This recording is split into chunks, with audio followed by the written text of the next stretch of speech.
Welcome to Married AF. We are your hosts, Brooke and Randal Fowler. On this show, we discuss the topics that really matter. Like big veiny cocks and our favorite TV shows. So pull up a chair at our kitchen table and hang out. While I bulldog my nuts. I don't know, babe. Hello, lint liquors. Shit. You lint liquor. Just knocked my iPad off. I was going to... What's that commercial where that goes, don't call me a butt sniffer, you lint liquor. Oh, fuck. It's like a Bud Light commercial or some shit. And it was a chick that said it. Yeah. Two women that were fighting over their husband. You lint liquor. She called her like a cootie queen or something. Yes. God damn it. It was it like a Burger King commercial? I don't know. I don't think it was Burger King at all. Like, that's way off. I'm way off base with that.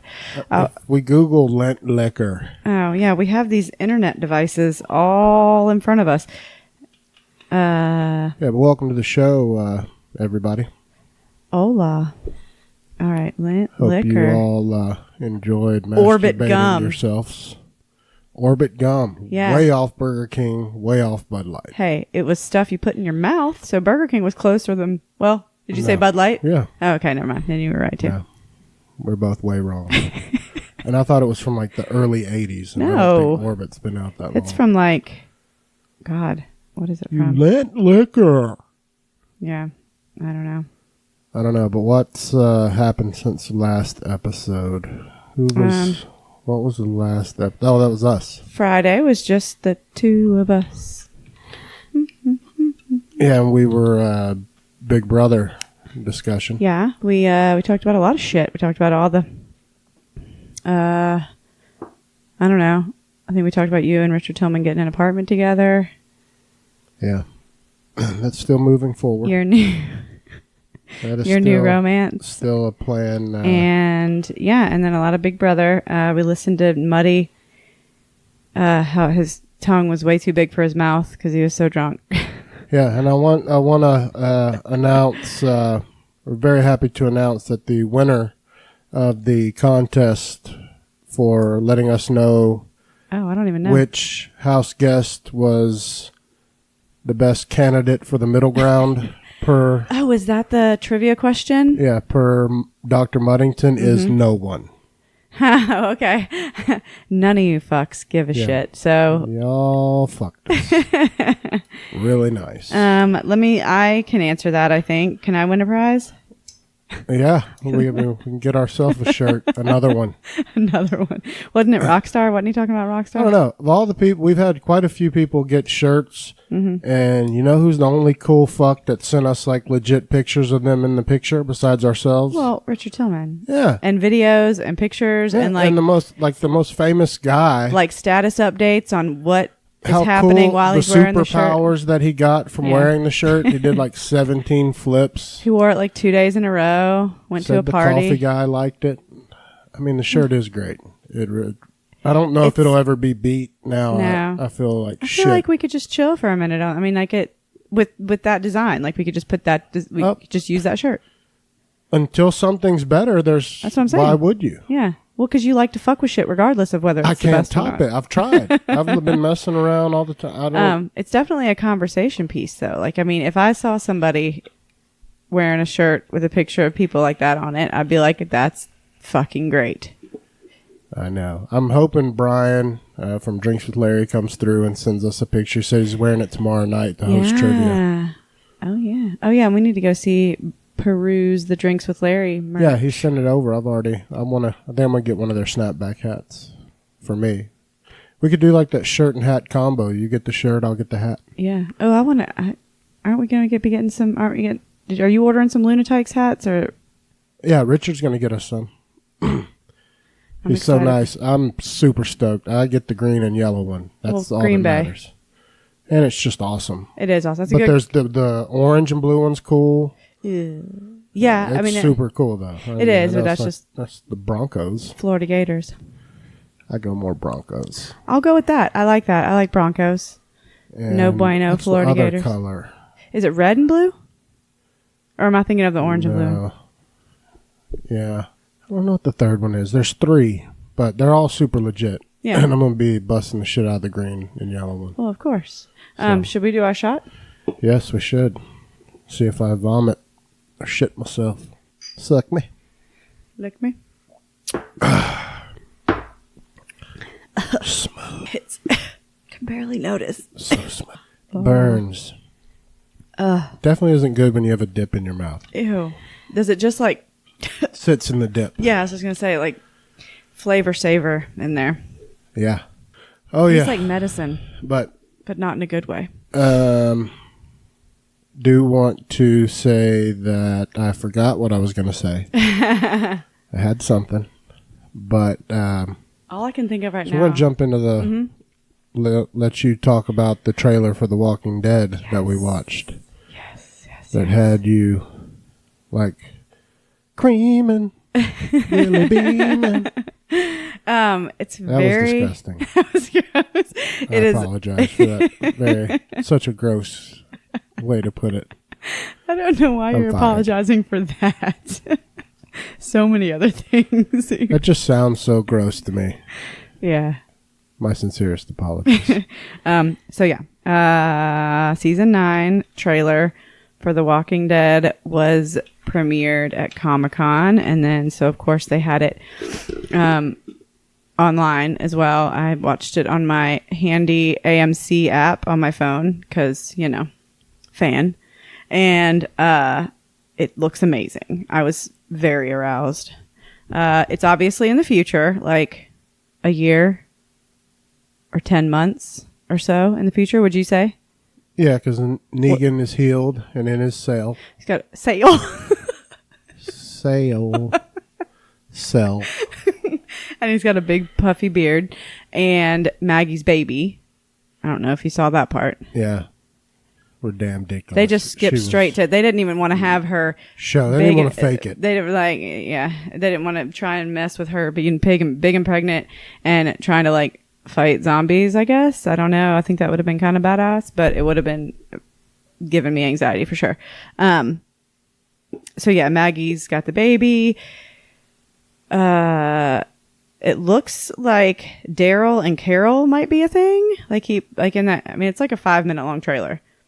It alludes to a lot of that. There is Jerry has a girlfriend, the lady with like the headscarf from the Kingdom. Looks like him or her and Jerry are hooking up, which is super cute. I love Jerry. And yeah, I think they're going to let old Daryl finally give the old Carol the old dickety. Years after. I mean, I'm going to throw up if they do it. Now it's just weird because it went past the romance stage to like the mom stage. And I don't know. They've always had like I'd rather him went with the gay angle and just blindsided and made Daryl gay as could be. Hell yeah, that would have been awesome. Just have him butt fucking motherfuckers in the woods, raw dogging them. I don't know why it's got to be so aggressive, but I mean that's something that's a long time coming though. Him and Carol. But remember now, even though it's been like 9 years for us, it's only been like 4 years for them. And you see Jadis, who I guess will go by Anne now, who's all up in the mix. It looks like all the communities are like kind of working together, but still kind of got beef, of course. And then they're showing like some new people. So they're alluding to like this whole new group that's coming in. And, so the biggest thing that I was trying to like find from the whole thing was every time they showed Rick, they would show him like on the ground and it's like, oh God, that's when he dies. And then they showed like where you could see just feet and it looked like Rick's feet with like blood dropping down, you know? Mm-hmm. And, but there was like 3 or 4 different times where it looked like, oh God, that's where he dies. Oh Jesus, that's where he dies. Cause there's some kind of big standoff or issue with like a big bridge. So something goes down there. There's also, I saw in the trailer where they had filmed in the state capitol in downtown Atlanta. I did too. I saw that. Where Rick's riding the horse and knocks some dude's tits off, some zombie's head off. But I remember seeing on the news that day when they were filming down there because they had like the whole city block blocked off. And we're warning people that you might see the undead walking around downtown Atlanta. But so when I saw that, I was like, oh yeah, that's what they were doing in the Capitol. They filmed like all on the first floor of the Capitol. And so that's about it. You're not contributing anything because you keep looking at your fucking phone. It's porn. Sorry, I was messaging Richard. You're the fucking worst. God. Can I get 1 hour of your day? All I did was send him one message. Mm-hmm. Babe, it's not what you think. It's not what it looks like. Done with you. No, but seriously, we're good now. Whatever. I've ended it. Whatever. I'm just going to watch The Walking Dead by myself. I'm letting you talk about. I saw the same trailer, but this is your thing, so I'm letting you do the talking. If you want me to chime in, I will. But well, I love the trailer, but I've made the decision that I will never watch again if Rick's off. Yeah, they're not going to fuck me like Lost did, and now I'm pissed. So now I'm like I get it if he asked to go pursue other things. Okay, I don't know if I am stoked about them just being so upfront about like it's Rick's last season. Like I feel like it's got to be bullshit. I feel like they're going to end the show this season, and it be his last season because I don't think they can keep it going without Rick. I don't think anyone will buy in. I thought they were going to go to at least 10 seasons. I mean, bet they're going to surprise everybody. Like they'll say all year, Rick's last season, and then it's really everybody else's. Yeah, at the end. My thoughts, and I hope. Yeah, that's how I would. Hope. I can't. I don't want a Walking Dead world without Rick. I need Rick Grimes. You can't, because if you do, then you've been fucking me for 9 seasons. The whole universe crumbles without Rick Grimes, in my opinion. The whole basis of the show. Yeah, I mean, it was... I don't know. Hey, or maybe he doesn't die. Maybe he just, like, I don't know. Leaves for Seattle. He's like, I'm going to go start a band. I'm going out west. But like, yeah, maybe, I don't know. And then he can pop back up. Fuck, I don't know. But you want to dial up Melissa though? We're right at 9. I don't want her to think since you're fucking useless with this conversation. I just contributed more to that conversation than anyone else on planet Earth. I just don't want to be unprofessional and be late. We're never late. I got to tell the story about the lady getting in the wreck when Melissa gets on. Okay. And tell Melissa I lied to her because we didn't text her 5 minutes before. You were over there fucking with your phone. I figured you were. Hello. What up? How are you guys doing? We're doing lovely, and we're already rolling. So don't talk about all your naughty stuff. We are recording. Yeah, I noticed this wasn't the place to do that. Yeah. Never naughty stuff. And I forgot to text you 5 minutes before. I'm the worst. I was scolding Randal before. No, it's fine. Not a problem. But welcome to the show, Melissa. You know we love you. It's so nice to finally talk to you. I know. I feel like I know you guys and have been talking to you for a year. Oh, I know. I know. Oh, Kevin. Is that my Kevin? Is that Kevin? Yes, that's Kevin. Oh, my dearest Kevin. Kevin. I tried to make sure he was sleeping, and it's like he was, and now he's awake. Hey, yeah, it's fine. We love him being involved. He wants to. He wants to say hello. Voice. Yeah, nobody's breaking in your house ever. Yeah, well, and I'm back in the sitting area of my bedroom, and I've got the door shut, and he's at the front door. It's fine. We always hear Rachel's dog Jaeger barking in the background too. I love it. What breed is Kevin? He's a Bernese mountain dog. Yeah, I've told you that. I know. I just forgot. No, yeah, you have told me that. Yeah, you were exactly right. He's a poor little Bernese mountain dog living in Flat, Oklahoma.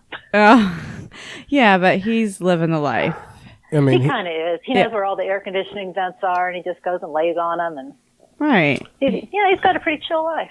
Is he sweet to everybody? Is he a big sweetie like our dog?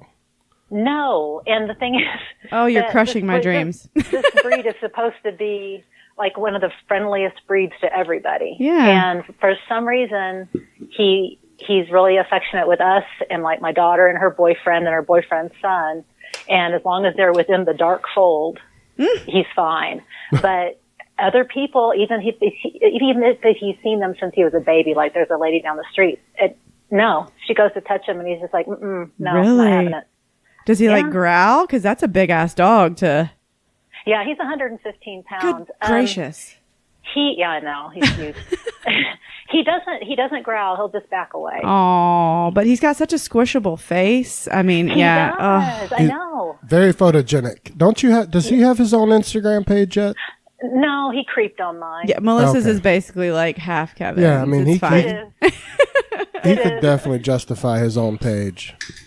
I thought so too, but then I'd have to go back and start over. So it's like, well, you know what? I'll just ride his little coattails. Yeah. And if the boy gets famous, then, he's got a built-in manager right here. He just has like the most human eyes and soul that you can see. I mean, just you can see what he's thinking. Like you can see what our dog's thinking when you look in his eyes too, but it's like circus music. There's not much. Like it's not.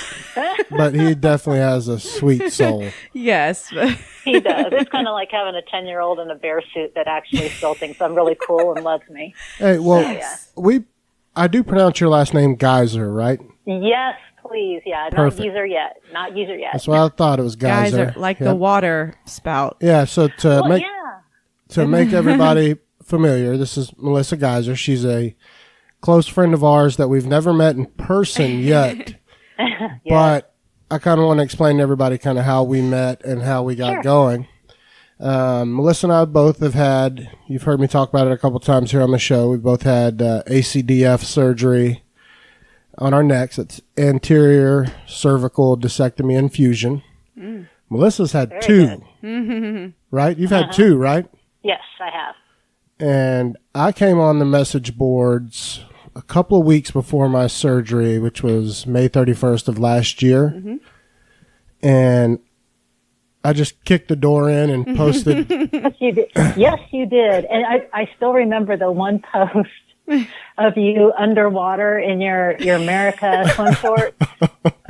And it's like, you know what? I think I found a friend, because this is the coolest thing I've ever seen. Well, and you guys share a Facebook page, which I don't care about the memes out there. I think it's lovely. Yeah, thank you. We love it. I mean, I know a lot of people do it for different reasons, but for us, it really is. Do. It's just, we just love to, share everything. It happened so like, it wasn't like a conscious decision either. It was more just like, it kind of evolved into it because Randal never had one of his own. Yeah, and I was like, oh, that's fine. You're way more active and stuff like this anyway.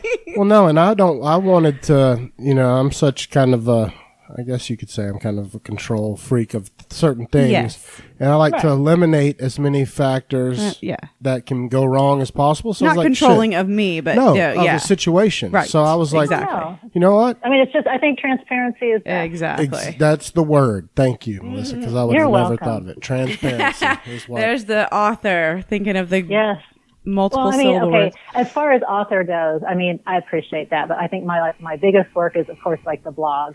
And then I was an author of the ACDF survival guide. Well, that's what I was going to say. You did. That's where I put author, because you've got your ACDF survival guide, which is fantastic. And I was going to get to that.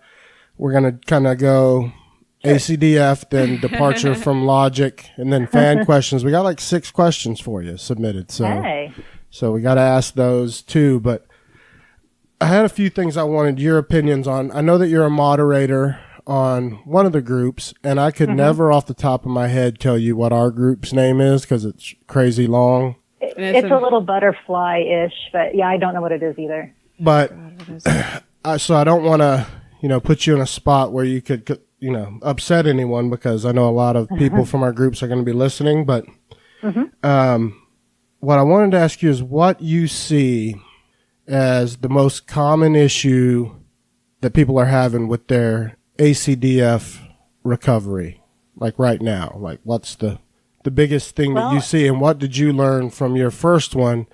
Because your first one was harder than your second one, right? Right. And I think a lot of that came from just I didn't know anybody that ever had the surgery before, and it was the fear of the unknown. I think that's kind of what it was. I was in my head too much with it, and I didn't even know what questions to ask. So I think that made a huge bit of difference.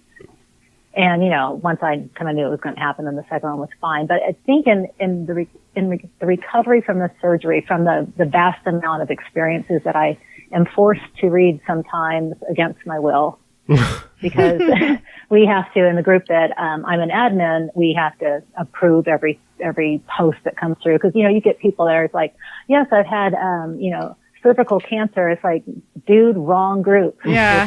This has got to do with your neck. Yeah. But we have, crazy stuff like that. But I think the biggest roadblock is people want to not move, and they're afraid to move, and they kind of get locked into this really tight circle of being afraid, being uncomfortable, and not trusting that they can still make improvements. They can still make baby moves, little baby steps, even if they didn't have a chance to try and get themselves, the best they can before surgery. Because I think we had a guy, I don't know if it was in the group that we're a member of or the other one, but he said that he was lucky that he got a year between being notified that he had to have the surgery and have the surgery to train for it. And I thought that's what most people, if they could, need to do. It's like, that's a perfect attitude to have get for yourself it. in the best physical shape you can. I mean, whether you have 3 weeks or 3 months, just do what you can. And your recovery is going to go so much better. Yeah, I've got a funny story to that, to kind of go with that. I agree with that a million %, by the way. When I found out, 2 years prior to having it, they told me I needed it, and I was like, nah, I can train around it. And I kept training. That's the thing. That's how dumb I am. I'm okay with, I trained for 2 years with the pain and the numbness. But the second that I started losing muscle to atrophy, I had surgery within like 3 weeks. It was immediate. He was like, my muscle's atrophying. I scheduled surgery for next month. I'm like, okay, all right. Yeah. Well, yeah, we've seen how hard he's worked at it, and I can see him go, oh no, this isn't going to happen. Right. Yeah. Not to mention 2 years ago, he had the MRI that was like, oh, your neck's trash. You need this. You're going to possibly be paralyzed in a couple of years. He's like, nah. Yeah. Well, Dr. Belknap, who did my surgery, he's a very young, for a surgeon here in Atlanta. And I just, I did my due diligence when I was seeing my doctor. And I remember I asked him, how he felt being, cause he's a, what is it? He's a neuro, he's not an orthopedic, and people can use both. But I asked him, I said, how do you, how in the world do you like to be in there close to somebody's spinal cord? How can you do that? And he just looked at me and he said, man, I love this shit. And I was like, you're my guy. Yeah, I got one just like it. He's kind of young too. And yeah, he's the same way. He loves it. That's exactly the kind of guy I want poking around. Yeah, but I kind of took it as for me, when I knew I was having it done, and I know I'm not like most people, but I watched the surgery like every night. You can ask Brooke. Like, I watched. He was trying to show me like YouTube videos. He's like, "Look, this is." I'm like, "I don't want to see that." I could have performed the surgery, I think, by the time I had it. I bet you could. I'd watched so much of it and built up, a comfort level to it that, I was ready to rock and roll. I was excited about getting it over with, and took the position of somebody kind of challenging me, but. That leads me to what I think, and I've tried to get a little bit more active again in the group to say this, but man, it's getting clear to me. I'm getting concerned that people are really getting, they're staying on their painkillers too long, and now that they're cracking down on them, and they're not giving them out as much, people are just all fucked up. They are really concerned, and and I'm generalizing here because, of course, there's people that we know of that have other things going on. Or things that were wrong. That exactly. Or have other diseases that they're dealing with. And, when I make these statements, I am not including them at all. Me either. Because I really don't want to be, called a bitch on my Facebook page. Of course. But I see the thing that I get concerned with, they're like, well, I'm on Percocet or I'm on Tramadol, and they start comparing pills. They work for a time, and that's fine and good if you want to take them. But I think the reliance on them, people are afraid of the slightest bit of discomfort, and And for me, the greatest discomfort was from like muscle spasms in my shoulder and back. My neck was great. Agree. Same with me. You know, my neck did not hurt. My incision didn't hurt. I hated the collar, and I wasn't the best patient ever the second go around. But, you know, I'd like to think I'm smart, but I kind of did it my way the second time. But I think that it's the muscle spasms that people are trying to kill with the pills. And you can't, it doesn't work that way. Yeah. And I mean, everybody that's currently going through this or has been going through it, say for, you know, if they're 9 months post-op, 9 months ago, they prescribed more opiates than they do now. I mean, it's just the crackdown, you know, the opioid crisis. Right. And so those people are kind of left in a crosshairs. So I've always been of the mindset, because I mean, we've seen this coming for a long time, was to get off them as soon as possible, because, you know, shit, they're going to force you off of them at some point, and I know. I don't the know better if that you're off, you know, the better you are. I know. I don't know if I necessarily agree with the mindset of, and they did this to me when I had my C-section too, the getting ahead of the pain and just dumping you full of painkillers.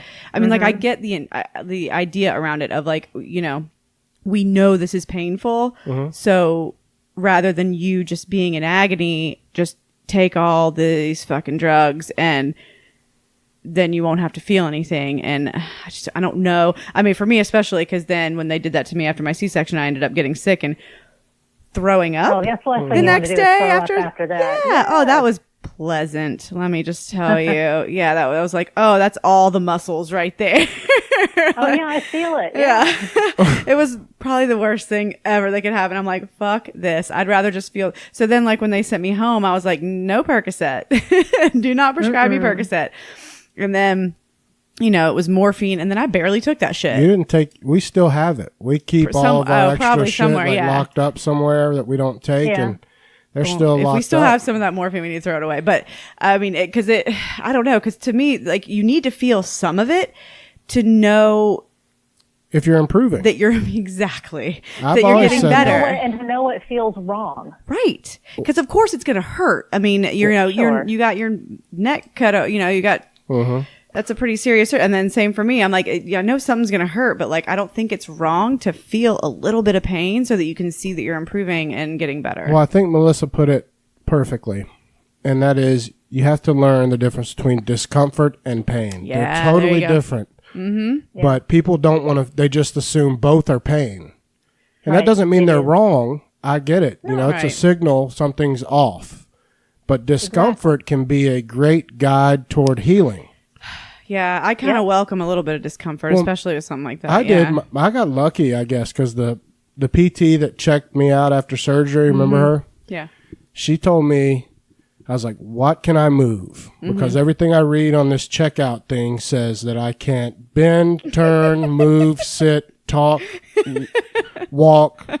I can't do anything. Take a shower, take a shit. Right. I can't do anything per the instructions. And she was like, do whatever you need to discomfort. Right. Don't go to pain, go to discomfort. Don't go past discomfort. Yeah. And I just believed her. You know? That kind of makes sense. I mean, you could read paragraphs on this stuff, but yeah, just don't go past discomfort. Don't overdo it. Like, I don't know why it's... Well, so how did your neck injury come to be? Is yours like a disc degeneration, or did you have an injury? No, it's real crappy genetics. So I have a really narrow spinal canal. And then added to that, then I have degenerative discs. So I had bone spurs and all. I didn't know all that stuff was even going on. I really thought that it was right around Christmas time.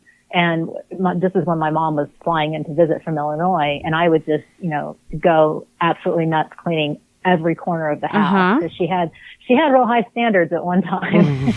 Ditto. Mine too. Yeah. And since I'm the only child, I either make or break Christmas. No pressure. That's a lot of pressure. Yeah, I'm the baby of 3, so I get lots of passes. Yeah, and I kind of wonder sometimes, it's like a sibling would be nice, but I could also have been dealt like a not so hot hand. So, it's good for me to be in control, I guess. But I just thought that I had like some kind of weird tennis elbow, because I just had this twinge in my elbow all the time. And finally, we had been on a trip where we'd been on an airplane for like 10 hours and I was in a lot of pain in my arm and I thought it was kind of strange. And so when we got home, it was around May, June, finally went to my GP and he was just like, nope, you got to go to a neurologist, and then found out I had a mess. Yeah, that's weird because mine was, it started in my shoulder, but it traveled down to my left elbow.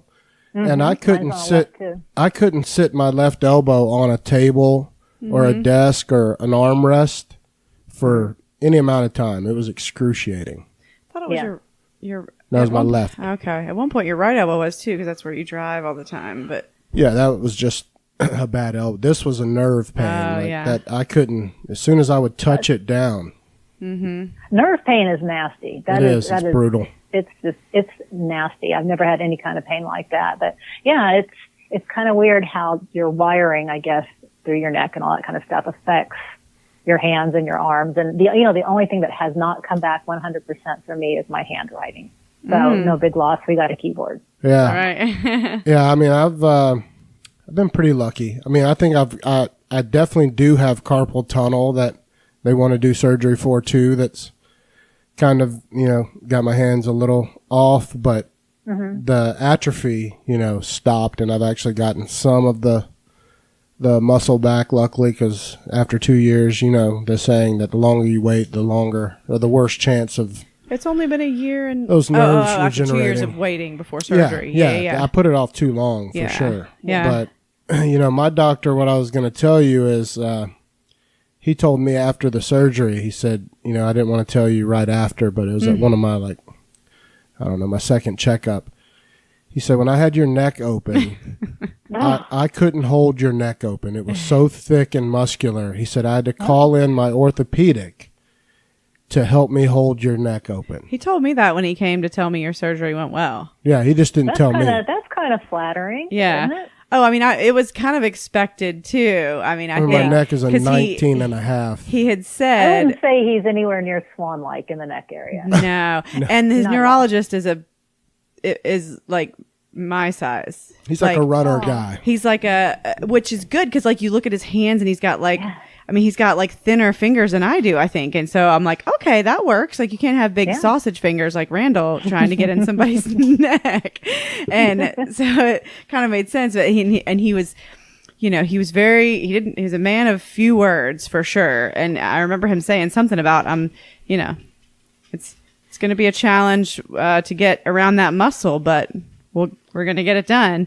And when he came to, come let me know that surgery was done and all that. And he said, as suspected, it was a lot of muscle to get around and had to call in some help. But he didn't tell me to the extent of what they had to do while Randal was sleeping. But But that, and I just thought of this question, so I've got to ask you. And this is how we roll, Melissa. We'll jump all over the place because I don't want to forget this one. But I've heard you talk about it very elegantly on the group before, and I want to talk to all of our listeners about it.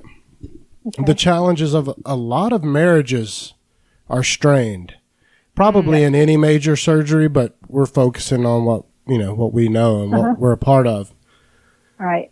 Why do you think that is? Because that blows my mind. Yeah, but it's a lot. And it surprised me at first too. And I saw, I've probably written to a couple of people. I've seen at least 2 marriages fail. Yeah.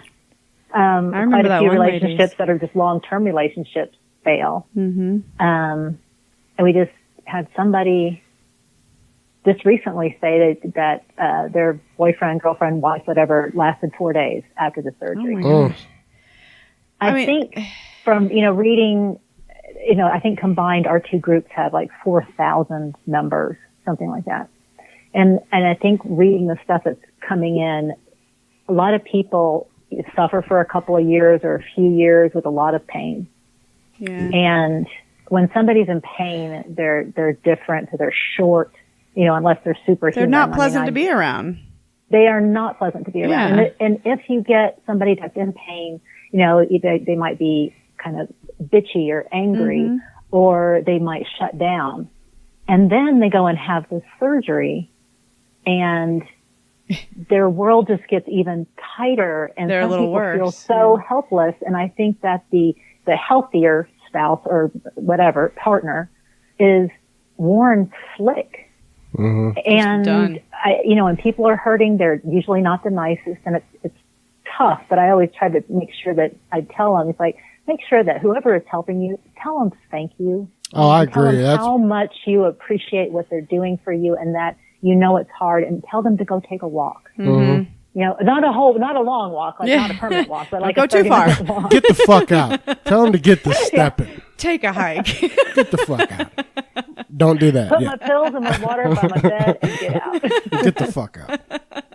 That's hilarious. But no, I know exactly what you're saying, and I tried to drill that point home, nowhere near as nicely as you put it, but on the YouTube video I made, I was just like, you can't expect your spouse or partner to know what it's like if they've never had the surgery. You can't. No one could.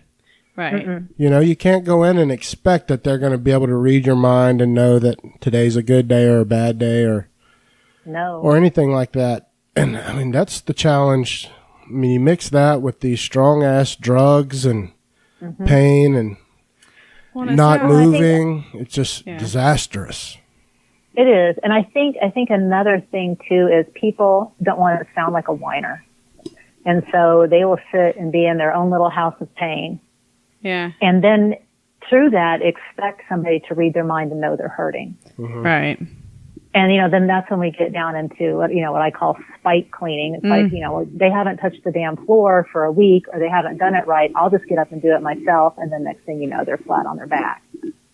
Oh yeah. And it's just silly. It's the stupidest thing. Right. And whenever people say, oh my gosh, I got up and I cleaned all 3 bathrooms and now I'm hurting. Has this happened to anybody? It's like, well, yeah, you shouldn't have done that. That was too soon. Yeah.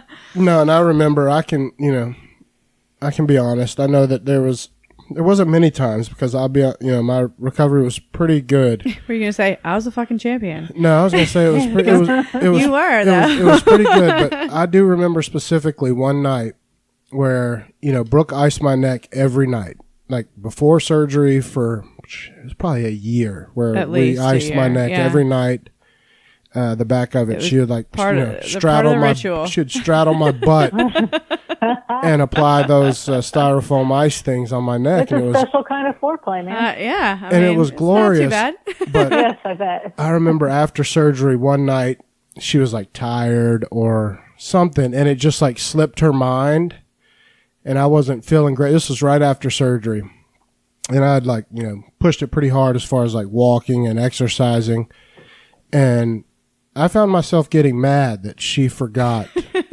And do you remember that night? I remember I was like, I'll do it my damn self. And I was like reaching behind my neck, trying to ice myself, just being a dick. And I didn't, it was wrong. And I don't really remember that, but it sounds right. No, and you were like, oh my God, let me do it. And I was like, no. Yeah. I was like, no, you just sleep like you want to. I know. You healthy person. I hope you're comfortable, because I forgot what comfortable feels like. Yeah, you healthy person. I'm going to ice it myself, even though I'm not supposed to move my arm past shoulder level. Yeah. Oh no, I popped off a few times too. I mean, I don't. Yeah, but it was only that one time. But I remember it, and I remember feeling like shit. You're a better guy than I am. I felt terrible though. Well, you should. I'm just kidding. Don't ever let him forget it, Brett. I know. I'm like, I don't Never. even remember that, but you will never forget it. I mean, he was an exceptional patient, and that is saying something for Randall, because he is typically a horrible patient. Everything the doctor says to do, he will do the opposite. But this he took so seriously, which is, I mean, duh, it's your spine. Well, it was scary to me. This was one that actually, it didn't scare. I wasn't afraid, but I took this one serious. You took it serious, yes. Well, and you saw what was happening to you without the surgery. Exactly. With the atrophy and stuff. Well, and I saw the group. I was in the group for 2 weeks, and the group is great, and it has its disadvantages because it has people that are like, you'll never walk until again. you learn to navigate it and understand that for some people it's a place to vent, and it should be, and that's a great thing to have, because it probably saves a lot of spouses and children from getting dumped on because they have a place they can do it. So it's great. But if you're a pre-op person and you're doing your due diligence, it can scare the piss out of you. Right. Yeah. And I'm kind of glad I wasn't a member of a group like that the first go around, but it's really hard to just scroll on by the negative stuff or the stuff that doesn't apply. Yeah. And because you do have people kind of freaking out. And there was one, and I know it was in the group that I'm an admin of because I was like, please, can I just boot her out? Mm-hmm. And this means that this is a guarantee she will listen to this podcast. Right. But somebody said, I just did it too. And she said, there was a girl that was new and she's just like, I'm freaking out. I'm thinking about the surgery. I want to call it off, but I know I need it. I'm driving myself crazy. And the very first response was from this woman, and she said, well, then get out of the car. Now, this is where an emoji would have come in real handy. Yeah. But a smiley face after that, and we would have known. It's just like, yeah, kind of stupid and inappropriate, but yeah, you're trying to be cute. But it's like, really?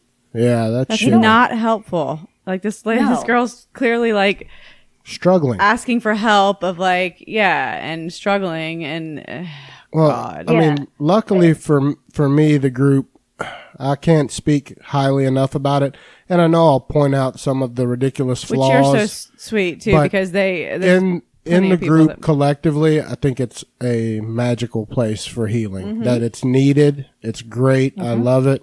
I've recommended it to everybody. But like any relationship or anything in life, there are outliers that are a little, ridiculous. Mm-hmm. But I'm going to say one because I don't know if Melissa knows about it, and I'm not afraid of upsetting anyone because I'm not a moderator. But there's one lady on our group page that drives me batshit the fuck crazy, and it's the anti-peak lady. Anytime a person... anti-peak cage lady? Yes. Anytime a peak cage is the name of the prosthetic disc that they put in. That's what I have. Yeah. I have peak cages. Uh-huh. Or spacers that are filled with the cadaver bone. Yeah.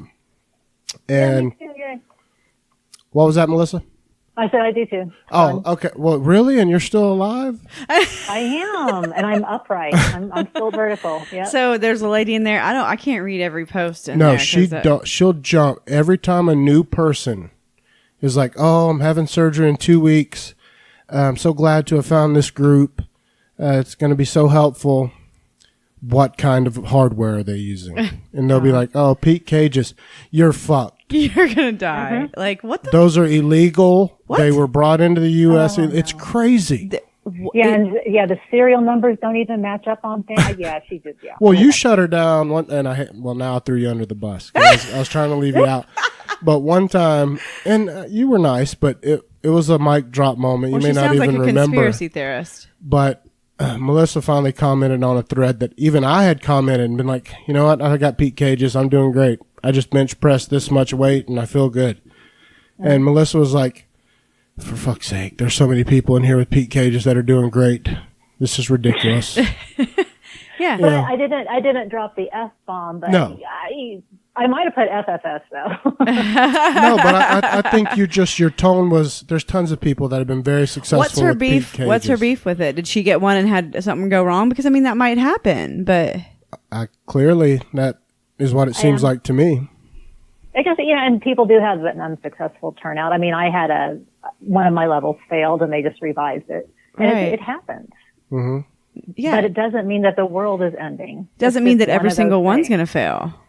Yeah, it doesn't. And it's like, I don't understand the attraction that people have to negativity. Well, she's like a conspiracy theorist. Right. And that's just like a personality flaw. It is. It's a huge flaw. I mean, maybe she and, Alex Jones should get together. Yes. Oh, that would be awesome. Those two would burn. They would burn each other to death. Like they would burn out and they'd probably both just be cool after they canceled each other out. Probably like, listen. But, oh my God. Just to watch the combustion just. No, you're absolutely right. Yeah, we're both in trouble now. I mean, she hates my guts. And I've never been mean to her, but every time she posts an anti-peak thing, I reply with a pro-peak thing. Yeah. Because, mine's been great so far. Yeah, and I just wish they would temper it. If they feel the need to tell their story again, and it's negative, I wish they could say, you know, I wish you all the best. So many of these turn out okay. I wasn't one of the lucky ones, but there's more positives than negatives. Well, that's all you have to say. There's a way to frame something to not be crappy about it and not to be, you know, it's uncalled for. And it's almost kind of terrorist activity when it comes to next stuff. For sure. Yeah. And it's funny, and I'm going to move on to departure from logic after this, but I want to get Melissa's thoughts on it. Is, you know, my posts on the group now, and it's on purpose, you know, I try to be as motivational as possible and as kind of in your face, hope with reason. You know, my hope is to get people moving because that's what I believe is the most important part. But you're an asshole because you're doing great. Well, we were up, but we were up moving. I know that day. I mean, it was. I think it was essential, and so I'm trying to motivate them to move. But people take it like you're somehow you're trying to be like motivational. Well, it rubs some people the right. It's not everyone's cup of tea. No, I don't get it though. I'm like, but it's not like you're saying like, all of you are fucking lazy pieces of shit if you don't get up. But like that's the way they're hearing it, and because they want to. They're like, no, I have to sit here and not move a muscle and just take my pain. That's an insecurity. And I have those, we all have those. But when someone says something to you that strikes you, it's usually true. You know what I mean? Like it is for me with all kinds of things. Bites, there's at least a bit of truth in there. Yeah, something stings because you're like, oh shit, that's me. Oh, well, just called me out. Yep. Okay. Yeah. They're picking out of the 2,000 something members. He's talking to me, and this is ridiculous. I'm triggered. But you know, what are you looking at for down the road? Since you have the degeneration, I mean, shit, are they going to have to do eventually more levels on you? Maybe. Well, maybe. And you know, I when I went for my 9-month checkup in April, the lower level that they had to redo, that's a C6-7. That doesn't mean anything to anybody unless they've had the surgery or they're married they had. But that was the one that they had to redo back a year ago. And it appears to be failing again. Oh no. So, and it's not causing any real problems yet, but that's why I don't know if they've done this with you or not, but that's why they have you look up and take a picture and look down and take a picture. And then they slide the two together and they look for movements between the two segments. Yeah. And if there's movement, then it hasn't fused. Yeah, then you got failure. Know, usually by 9 months, you expect something to happen. So I'll go back in October and we'll figure it out then. But, you know, it's like there is not a darn thing I can do by worrying about it. Yep. No, that's true. And that's a good attitude to have about hurt. it. I'm not in pain. I can still do all the stuff that I've been doing. So until I'm told different, everything's groovy. Yeah. Nice. I love that attitude. Yeah, I mean, I try. It's the only one that you can really have. I mean, I've never seen you post anything. I don't think I've ever seen you post anything like "woe is me" ever. No, you won't. You won't ever see that. Yeah, there's enough. There's enough on the internet. Yes. Yeah. Well, I mean, I want to give a few shout outs though to some of our buddies on the group that are just the best people. Do they listen salt of the earth. I don't know, but I hope they listen. I'm sure they will because we're together finally with Melissa. But you know, my surgery buddy Jennifer. Yes, Jennifer. Is it Andy? Is that how? Yeah, I think so. Isn't it Lackey? Yeah. Well, it's 2 words, but Jen. Yeah. We know a little scrappy Jen with her. She's wonderful. I love her. Jonathan Kirkendall. Isn't it wonderful. Kirkendall? Yeah, it's Kirkendall, and I've actually met him. I love that guy. He is. And I'll be seeing him again over Labor Day weekend. I'm so excited. Oh wow. Yeah, he has. His parents live here. Or his mom does. And who's the guy that lives in? Is he Canadian? You're talking about Nick Ellison. Yeah. No, he's not Canadian, but he's awesome. Yeah.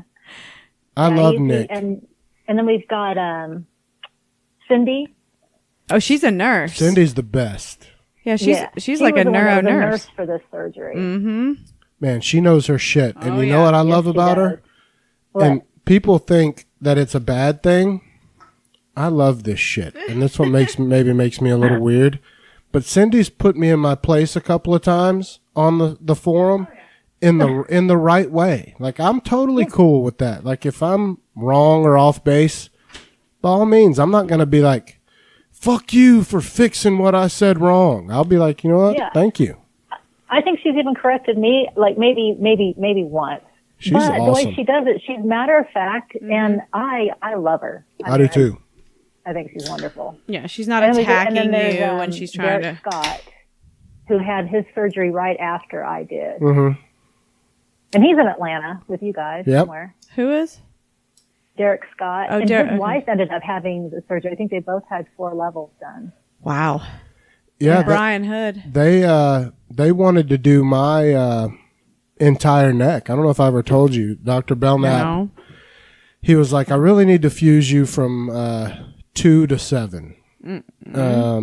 But I don't want to because of your age and how active you are. Oh, no, wait, you might have told me that. He said, so I can do these 2. He's like, I'm going to do this one now and then come back and pay me another $150,000 to do the other one. Well, so no, it's fine. I mean, he was honest with me, and he told me, you may have issues above it down the road. And I'm fine with that. I get it. He was straight up with me, and maybe I will, maybe I won't. But to me, honestly, this surgery was not very bad pain-wise. I'm just being honest. I don't know why, if I was lucky. I think, you were in great shape beforehand. It's a testament to that right there. And you immediately got up and started moving. I mean, I think it's pretty, to those me. 2 things, Brooke, I think you're absolutely right. Yeah. Those 2 things make a major difference. If you go in there unhealthy, however you want to define it, Sure. then it's going to be rough. Yeah.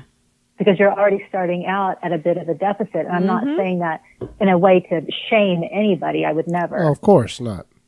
But You're just at a disadvantage. I work hard to, I'm over 50 and I work pretty hard to try to keep myself as healthy as I can and not think about, my little disc could be, just pancaking on me. Mm-hmm. That's not happening right now. But I do think that it's just important to take care of yourself because Brooke can't take care of you for you. Well, do you remember Brian Hood?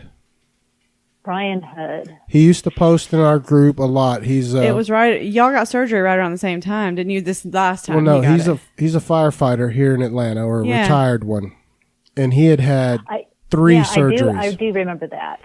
And he was like my mentor, and he, for some reason, I thank God for him all the time, because he reached out to me directly when he saw my posts where I was like, I can't wait for the surgery. Mm-hmm. I'm going to, kick the shit out of this recovery.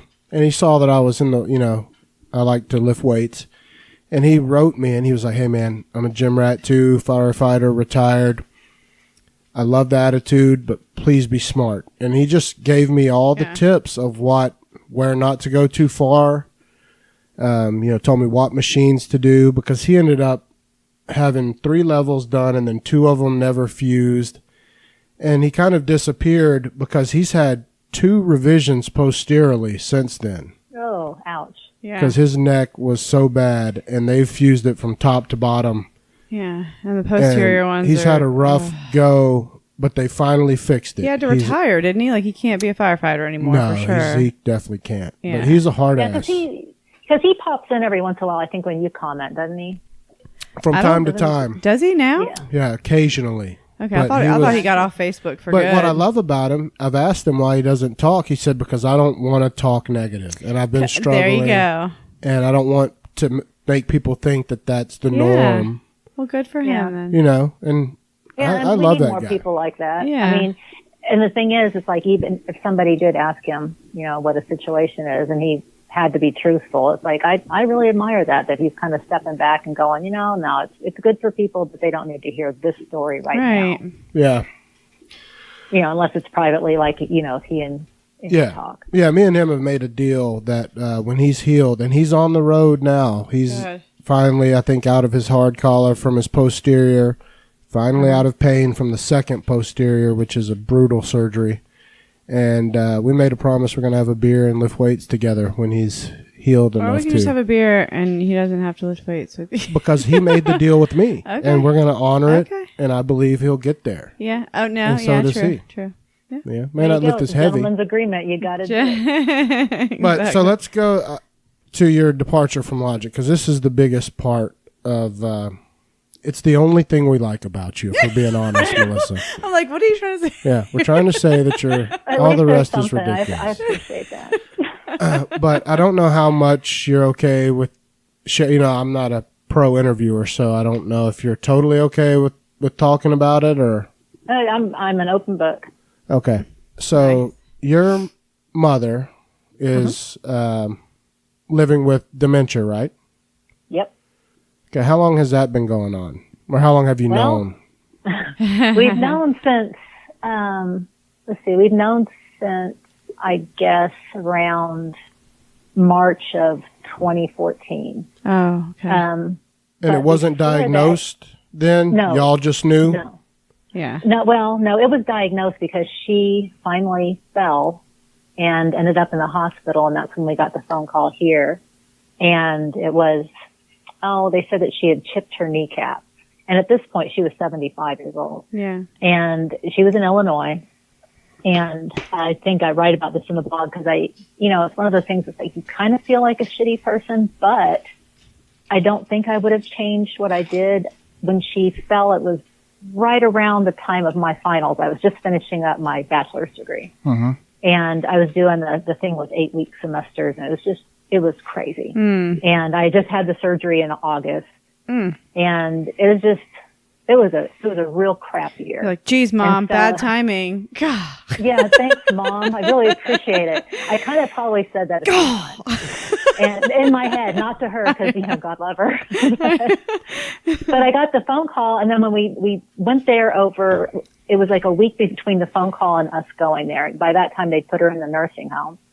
And when we got there, I could not believe what I was looking at, because we had just seen her in December when she was kind of acting strange, and she used to fly here to see her grandchildren, and she's like, I'm not coming. It's like something's terribly wrong. Right. And so we drove there to see her, but she was faking it pretty well, but we still, we knew something was up. Yep.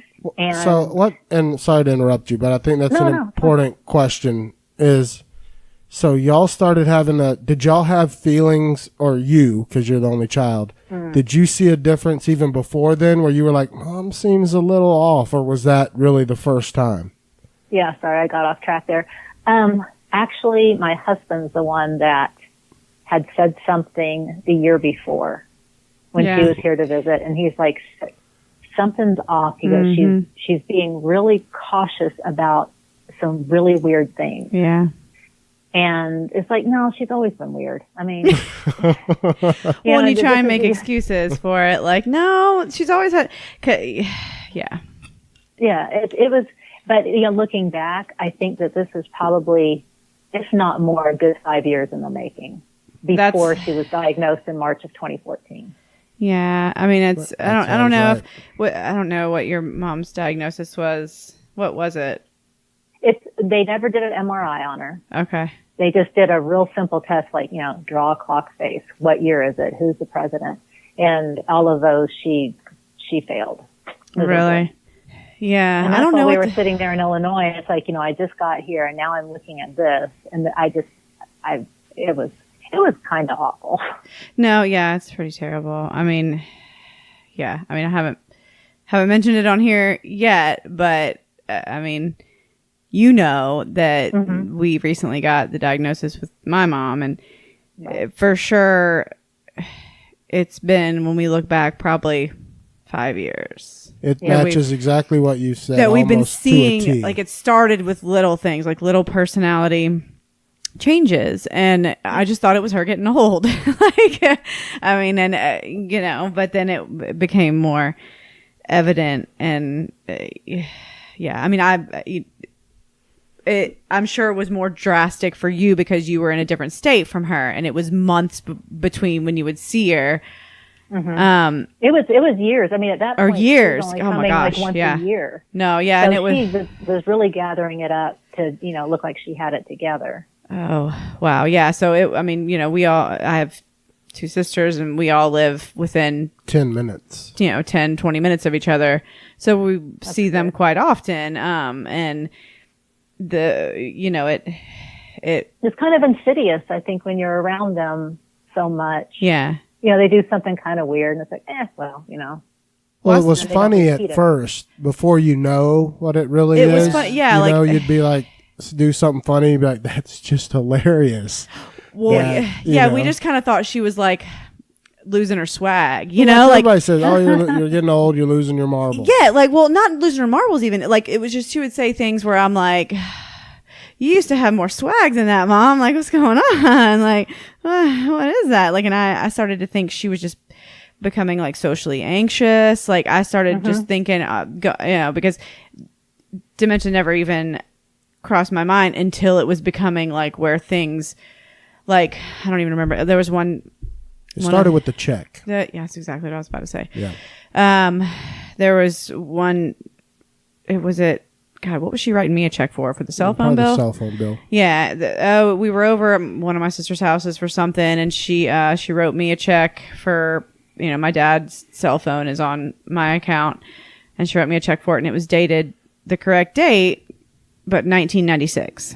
And this was 2 years ago. Yeah. And then my niece got a check for, it was around Casey's birthday, because she wrote Casey a check for her birthday. And I asked her like a couple days later when I was at their house, and she was like, oh, I still have the check. It's up in my room. I didn't even look at it. And sure enough, 1996. I was like, oh shit. And at that point, it just started to, everything else made sense. It was just, it was, I don't know. I mean, it was just really hard. And I mean, my dad is the best. And he's takes care of her and does everything he can. And it took a while for him to even really want to, I think, years. come to terms with the fact that something was wrong.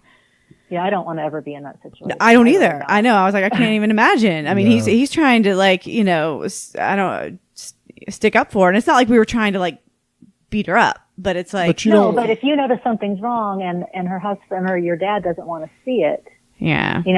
It's they already know, but he knew. And you can understand, and I can understand his perspective. Absolutely. Because you don't want that to be real, the love of your life, you want to just push it away and hope it goes away.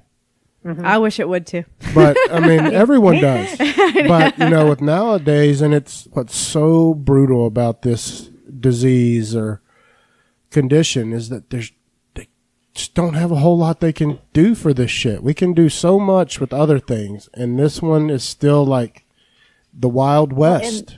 And there's so many different types.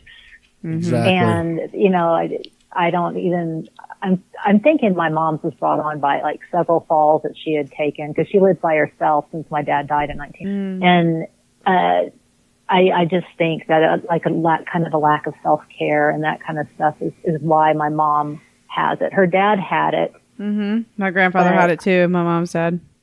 And then I don't know how much of the, massive volumes of stuff that you've read of mine, but, we did 23andMe, and I got an email. It's like, hey, we've got another health test for you that's complete. You want to look at it? It's like, sure. And so I open it, and it starts getting to these, are you sure you want to see it? I mean, in the 23andMe kind of vernacular. And it's like, are you 100% sure you want to see this? Yeah, just show me the shit. Yeah. And the diagnosis. And it's like, oh my God, what do I have? And it turns out that I've got the gene for late onset Alzheimer's. I need to get 23andMe, because that is literally something I was going to ask you, is what kind of tests have you, preventative measures are you taking to kind of make sure? Oh my God. Because that freaks me the fuck out. I tried to process it, and most things, as long as I've got it in front of me, give me a second, and then I'll deal with it. That's how I am, and I love you for that. But I need to see it all. Don't trickle in things with me. Just lay it all out. Give it to me straight. Yeah. I want you to know how much I love you. Yeah, don't spoon feed me, because I swear that'll make me just go straight to the throat. Yeah, I think. Did you see if we're related on the 23andMe? Did it say you're related to Randal Fowler? I've got 3,000 relatives, but it took it took a minute really to process that. But yeah, we're trying to eat right. Mm-hmm. We're trying to exercise. My husband he's 8 years older than I am, so he'll be 60. And I mean, he has turned into, he goes to the Well, y'all gym. are always He's weighing I was about to say, y'all are twice a day. Yes. Y'all are always out active No, doing shit. Y'all are a very good looking couple. I don't care about y'all's ages. I'm just being honest. You both are very, very handsome folks. Yeah. And it's very important though. It keeps it's science that when you're active, it keeps like all the neurons and things in your brain kind of firing, and it's like exercise for your brain and your body when you're exactly. And I think, learning new stuff, which, I'm so glad I went back to college when I was older. I mean, I really wish I'd done it like in the correct time frame. That would have been wonderful. But I think, if anybody has a chance to, I think, to go back to college, take like a semester of a couple of courses, even if you just audit them and just to be in that environment, it really does kind of open up your eyes. And I'm so glad I got that experience. And I think, hopefully it'll keep me young-ish. Well, so, and to kind of go to that kind of on the mental side, the importance of, I'm sure doctors have shared with you, like the importance of keeping your mother's brain active. Well, but she's like in a care facility. Yeah, but I'm sure I'm sure they still do exercises with her, right? That crossword puzzles or anything that can stimulate her brain, right? Yeah, she does a lot of artwork. She does a lot of art stuff. Other stuff, if she doesn't want to do it, she is not going to do it. That's the thing, yeah. Southern girl. Yeah, Brooke's mom is an artist. She paints beautifully. We've got some of her paintings, and she's got her house is full of her paintings. And yeah, I mean, it was one of the things that I was trying to do, because her and I both paint. We used to do it together years ago. Cool. We used to go to like these art classes together. I mean, this was probably 10, 15 years ago, but and so I tried to approach after we got this diagnosis and stuff. I was like, I think we need to, I think Randal actually came up with the idea, but maybe, you go over there once a week and just paint with her, because she's got all the shit still like in their basement. And so she loved it at first, and it was like 2 weeks, and then she wanted to quit. And then she quit. Yeah, my dad was like, she said she never wants to paint again. You can have all her art supplies. Come pick them up. I'm such a bummer. Right. Like, it really is. And the changes of the things that you think are so much a part of them. Yeah. That, that'll never go away. Because my mom, back in her younger years, she was a model.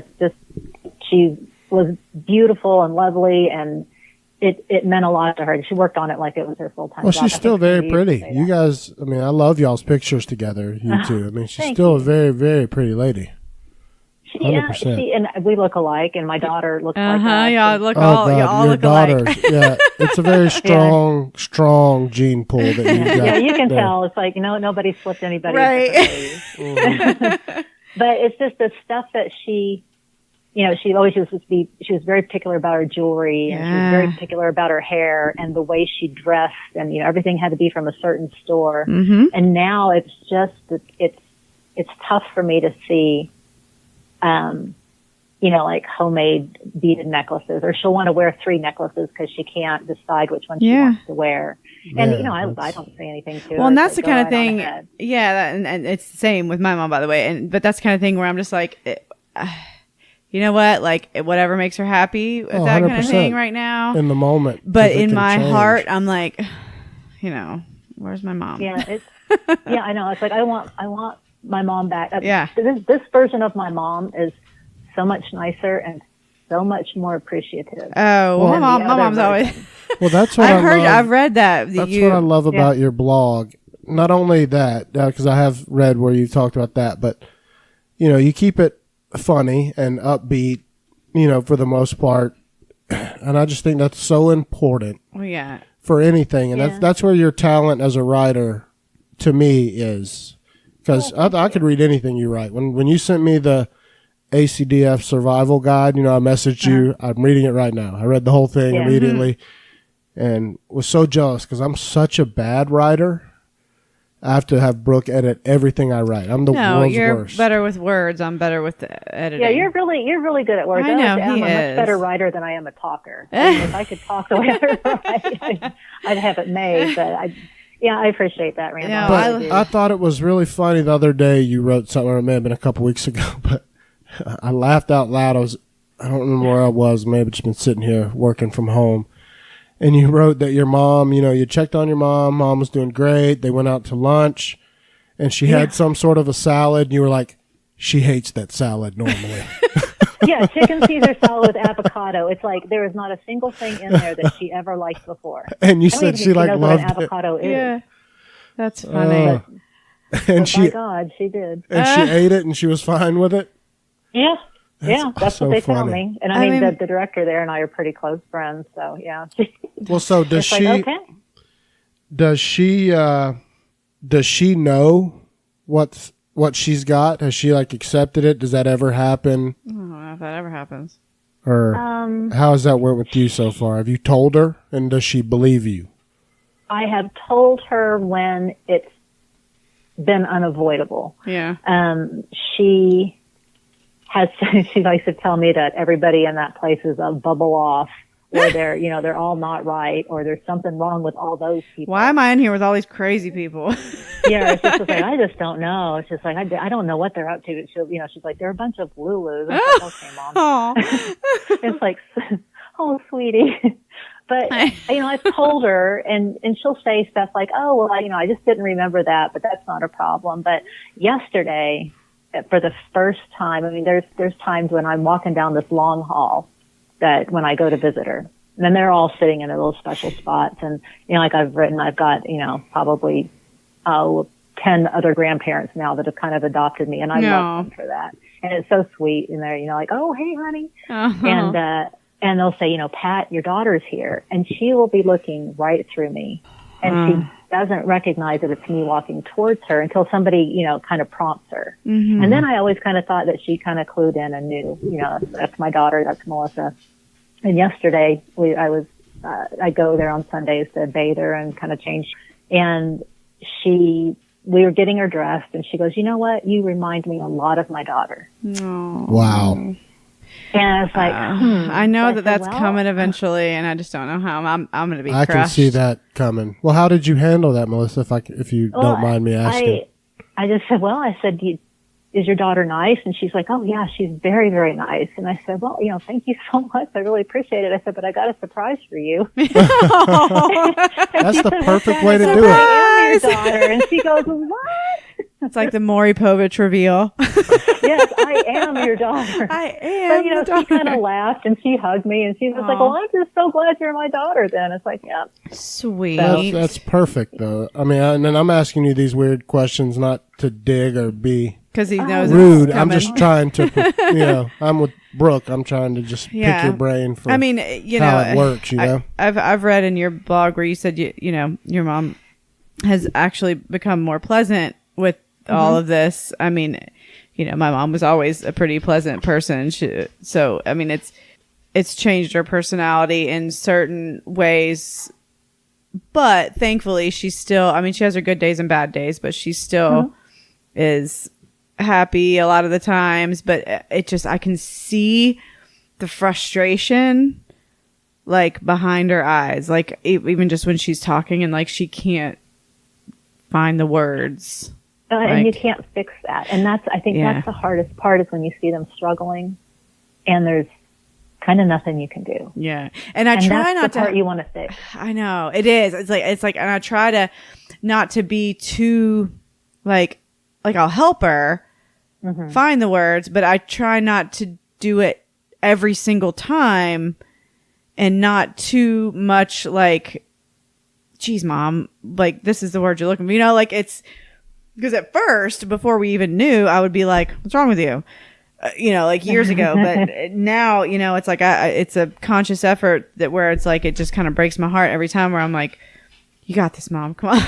Like, because you want to come off as helpful, not impatient. Yes, exactly. I don't want her to feel like I'm ever like trying to make her feel bad or like, No. I just kind of want, and I want to make her feel like she's thinking of it. Like it's not me that helped her with it. Like Yeah, you've got this, and you'll be fine. I mean, I think if you start out from a good place, you know, Yeah. and you seem like you and your mom have a good relationship, and you're a good person. I mean, I think. From what I see.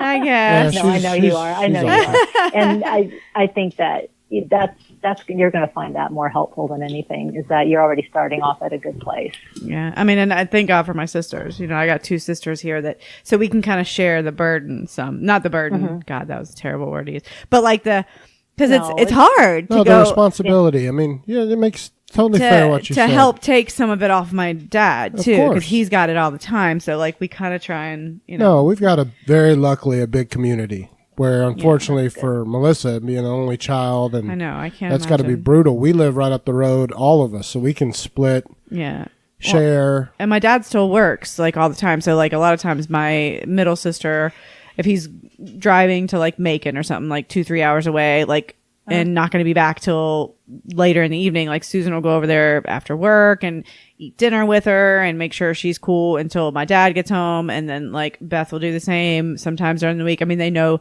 that kind of thing is hard for me because I got the little one, but we go over there pretty much every weekend.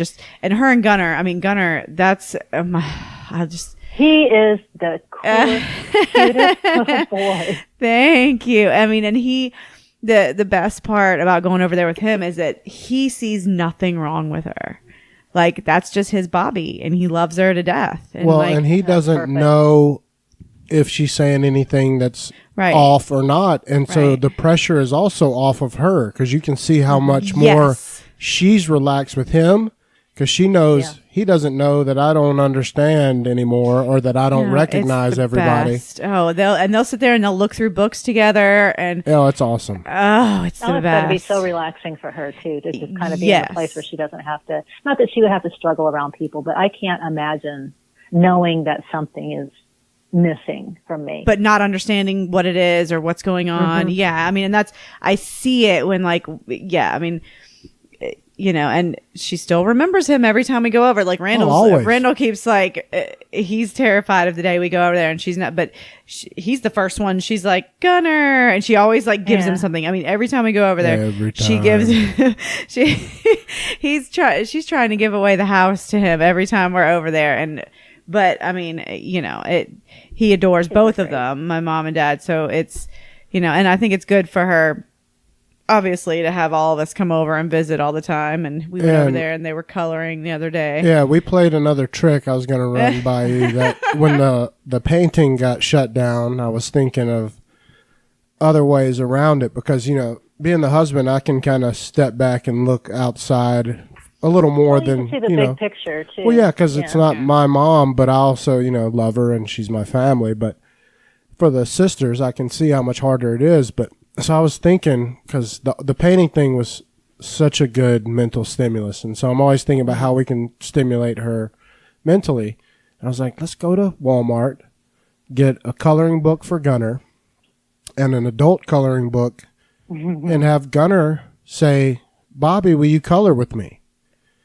And we did, and she loved it. She was up there coloring. Yeah. I mean, he quit immediately, and she kept, I was coloring. Yeah, I was coloring Gunner's book, and then, like, my mom, but, like, as long as she wanted to, and, I mean, it was... But when she was coloring, I just sat there and paid attention that she seemed to be a little clearer. Like, you know, there's just something to all that about having their brains working.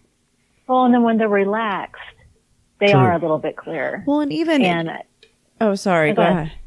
I was just going to say that, like, even when she wasn't remembering everything clearly necessarily, but even when she wouldn't remember it, it wouldn't frustrate her as much. That's what exactly like what she was just like, oh, ask your dad when he comes in here. She's not stressed.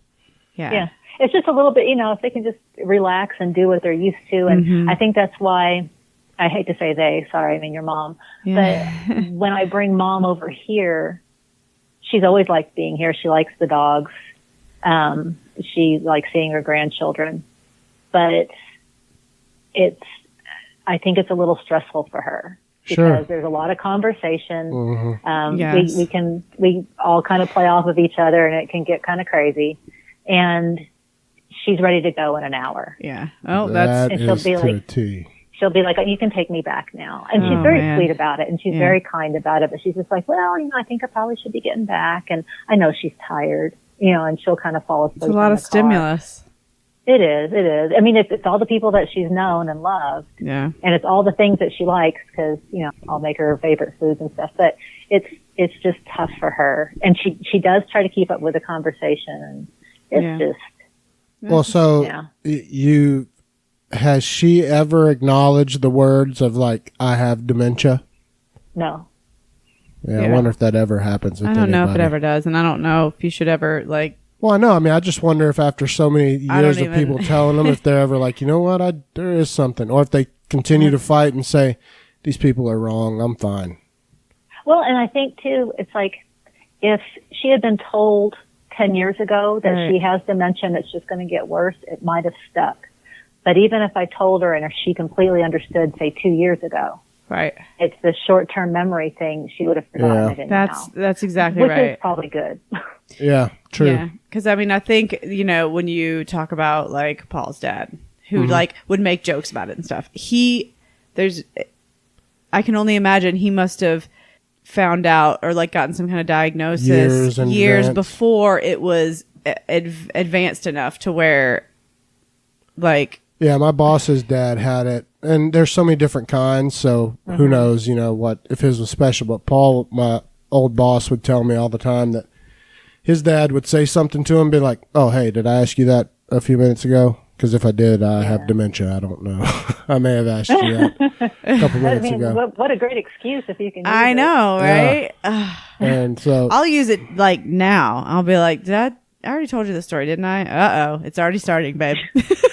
well, it's starting. I'm real sensitive to stuff too. It's just like, oh crap! If I forget, my daughter came over here, and we were gonna drive somewhere, and so they have added on to the back of our neighborhood, and so we're just talking and filling with the radio, and it's like I took a wrong turn in a neighborhood that I've lived in for 25 years.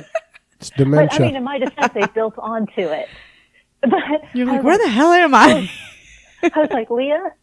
And on the car, I pull up the map, and we had bought the car in, like, North Carolina, I think. And it didn't have the updated map, and it's like, shit. I was like, Leah, get out your phone. We're lost in my own neighborhood. Well, we're lost in the neighborhood it's starting. I used to walk in when you were 2. I'm so sorry right now. This is how it's I'm going to go I don't know where the hell we are either. So. Yeah. You're like, I might as well go move in with Mom. Yeah, well, no. That's a hell no.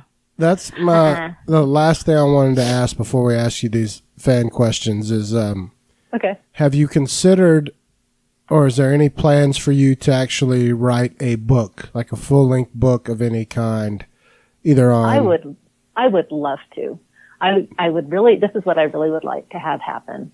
I'd love somebody to tell me, it's just like, hey, we want to give you a $500 advance, and we've got this great editor at your disposal. Go forth and write. That's what I'd like. Mm-hmm. And you know, it's just I think I'm good at writing the blog stuff. As far as putting together a book, I know I need help, and I have a couple of different sources that I could go to when I'm ready. But yeah, I'd love to do that. I feel like your blog could almost be just like tacked together as a book. Like each different, they could just be different chapters, like each different blog could, because it's all about the, you know, it all kind of goes together. It's all pretty chronological, and I think with some tweaks and stuff, I could do it. But yeah, I'd like to someday. But thank you. Well, I hope that was a suggestion that I should. I think you absolutely should. And I mean, we're huge fans of your writing, so 100%. Thank you. You got the first question, babe? I do. Okay, I had to put my. Right. I'm scared. Yeah, hey, and you have to know, this has nothing to do with us. You got to be ready to face the music. Some of these are going to be ridiculous. This isn't that hard. Okay. Just hit me. Go ahead. This isn't that difficult. Have you ever considered writing fiction? If so, what genre would it be? Oh, well, let's see. It would be erotic fiction. Yeah, sure. Hey, girl. Erotica. Write that I think down. that's really where my talents lie. Erotica. I like it. Yeah, I think good. I really do. I kind of think I might be able to do it, but yeah. I just remember the Danielle Steele books, like my mom had, like his throbbing manhood. Yes. Those are I think I'd like to take those, like, maybe 3 steps out. Yeah. But awesome. I like it. No teen lit for me. All right. When you were young, who was your hero and why? Who was my hero and why? And not like your parents like okay. who was your, who did you admire outside of immediate family? Like for me, it's Brett Favre. I love Brett Favre. Brett Favre. Yeah. Favre. I think it wasn't any one particular person. I just remember my dad was a pilot in the Air Force, and I idolized him. And I remember telling him, it's just like, I want to be an astronaut. I want to be like the first woman astronaut. And it wasn't because I admired what the astronauts were doing. It was something that I thought that would just knock his socks off and make him really, really proud of me. Oh, you're going to go with the teacher that was on the Challenger? Because that was brutal. I remember that. That was awful. Krista McAuliffe? Yeah, it was. I remember. Yeah. I mean, I was in elementary school, but God, that's... That really did suck. But yeah. I remember telling him that specifically. Wow, I would never, out of everything on earth that I would have guessed, I would never have guessed that. That's awesome, though. That is awesome. Yeah, now I actually have all my common sense together, and there's no way. Yeah, I'm going to stay on Earth, both feet on the ground. Yeah, I mean, I did the airline thing, but that. Yeah, I saw that. You were a flight attendant. How was that? What was that like? It was kind of awful. I can't imagine. It was, the glamour was kind of gone out of it. And all I wanted to do was just interview with a large company to kind of get interview experience. Yeah. And lo and behold, the next thing I knew, my butt was in Kansas City and stewardess school. Oh my gosh. Yeah. And so I did it for 3.5 years. I got married about 2 years in, and he was a pilot in the Air Force. He's a pilot with the FAA now. Your husband is? Yeah. And we were seeing each other maybe 3 days a month, which probably isn't the coolest thing. So no. Yeah, well, that's how Randal and I's relationship started. He was living in Alabama, and so we only saw each other every once in a while. Yeah, and we are the perfect marriage. You kind of are. Okay. It's just like, you guys are gold. Oh, thank you. Yes. Thank you. We're very lucky. We've both come out the other side of not the best marriages. And we just love each other a lot. I've heard when you're talking to Rachel. I don't know your story. I already know. Yeah, old Rachel's the tits, isn't she?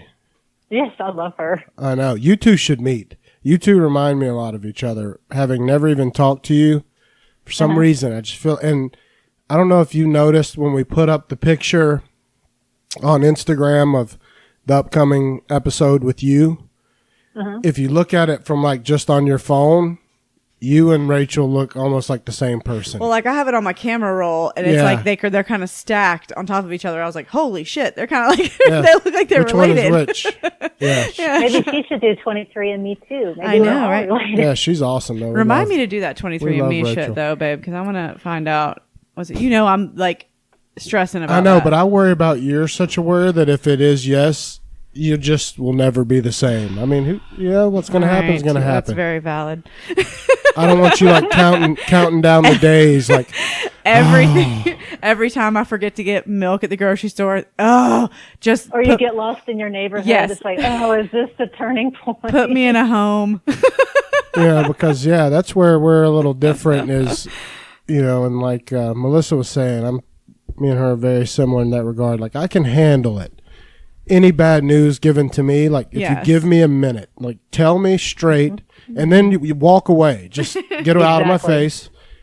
Let me marinate, and then I'll get my head around it. I guess you're gonna pop off real quick. Well, exactly. I'm gonna be the more that's gonna like totally freak out, and I'm making arrangements. Okay, well, but then eventually, like after I like stew on it, then I'll be cool. But like the initial reaction is gonna be utter chaos. You'll already have your nursing home picked out. You'll have your your casket picked. Like, it would just be ridiculous. Well, I get that from my sometimes you mom. just have to kind of combust to burn off all the crap. Yes, Yeah. exactly. And then focus. I need to, like, I will run to the very end of the edge, and then Randall will have to pull me back in. Where I'm going to shut everyone else out, like, give it to me, and then everyone go away. Like, let me formulate my little game plan, and then I'll be at peace with it. Really, I mean, and I hope that doesn't change, but I feel like I'm old enough now to where I think that's just how I'll be, regardless of the news, you know, if it's good or bad. It depends. It depends on how bad the news has been, but I've been to both places. Yeah. Well, The Edge is a great place. I know. Are you up with the next question, baby? I don't know. I have number 3. Is it? Oh, yeah. Yeah, That's where you're up. All right. How do you get your teeth so white? That's a great question. Your teeth are the whitest teeth I've ever. You should be like a dental model. Yes, you have great teeth. My dentist kind of likes me. Except I grind my teeth, so he gets on me for that. I crust white strips. Yeah. You and your husband both, because I feel like your husband's like, Yeah, y'all do have quite. He got on the bandwagon because we had a picture together, and he's like, "Oh my God, no! Where are the strips?" That's so funny. It's crust white strips.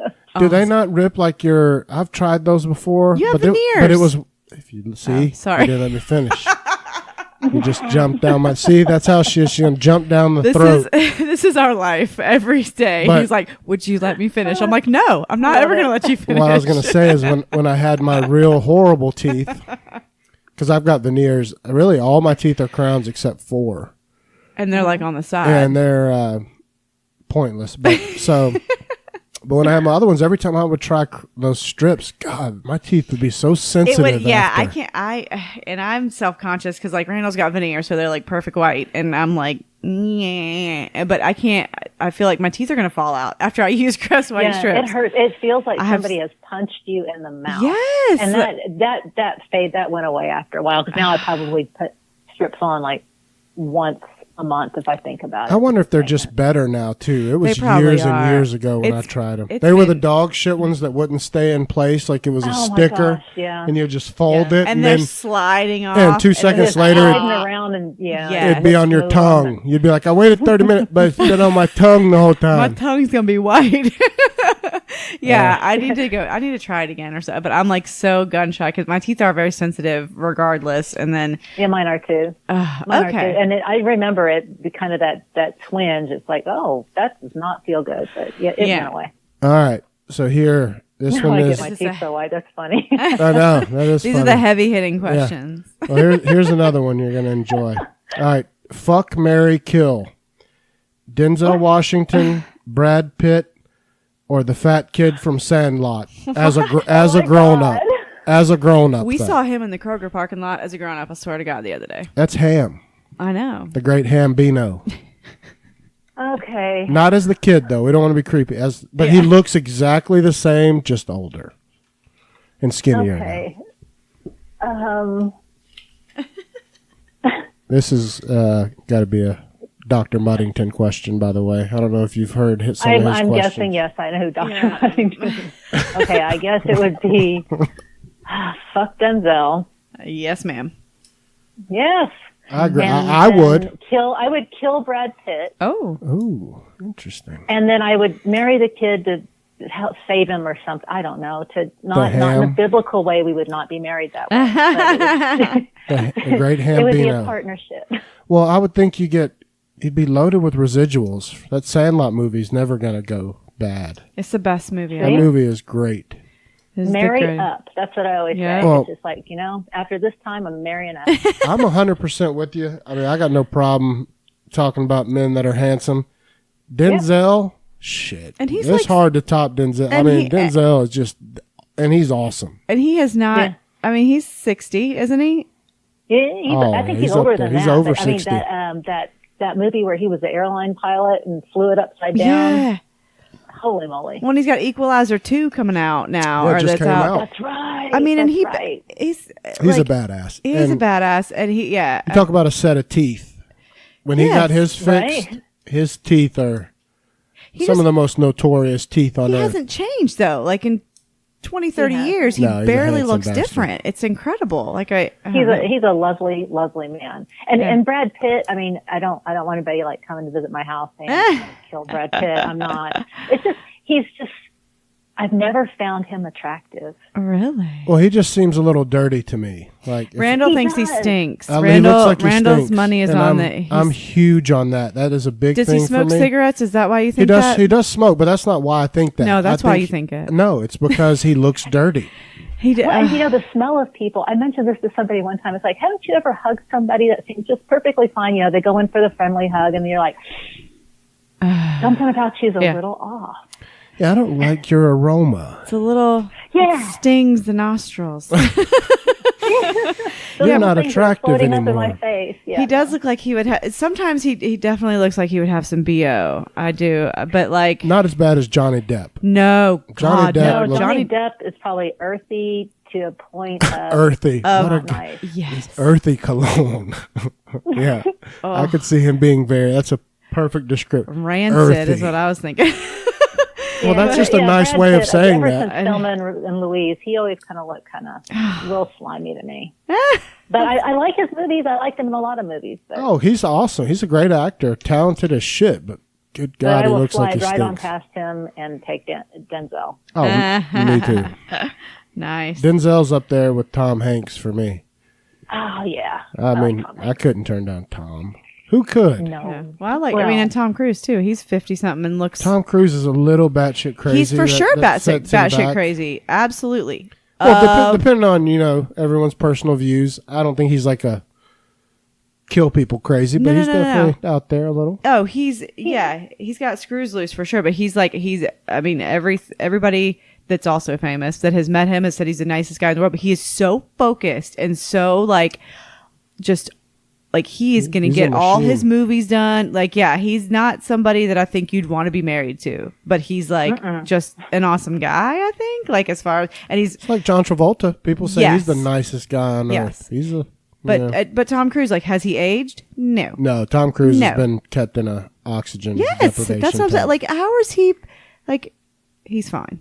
All right, so How we got there, I don't know. But I'm a fan. Yeah, I just always picture the recent like Tonight Show where they did the karaoke or the lip sync battle, and he did the like risky business where he like slid in. Uh-huh. Yeah, And I was like, I you still got I it. love lip sync stuff. I just do. Oh, it's so fun. I'm like, I want to do that so bad. But yeah, Jimmy Fallon was like, that's not fair. You can't do that. So, but he comes I sliding can in. too because I started it. So I know exactly. Like when he was 16 years old, he did that shit and look the same Yep. at 50. so step off, Jimmy. Yeah. All right. So I have, all right, this is from Dr. Buddington too. Oh shit. Okay. this is all very flattering stuff.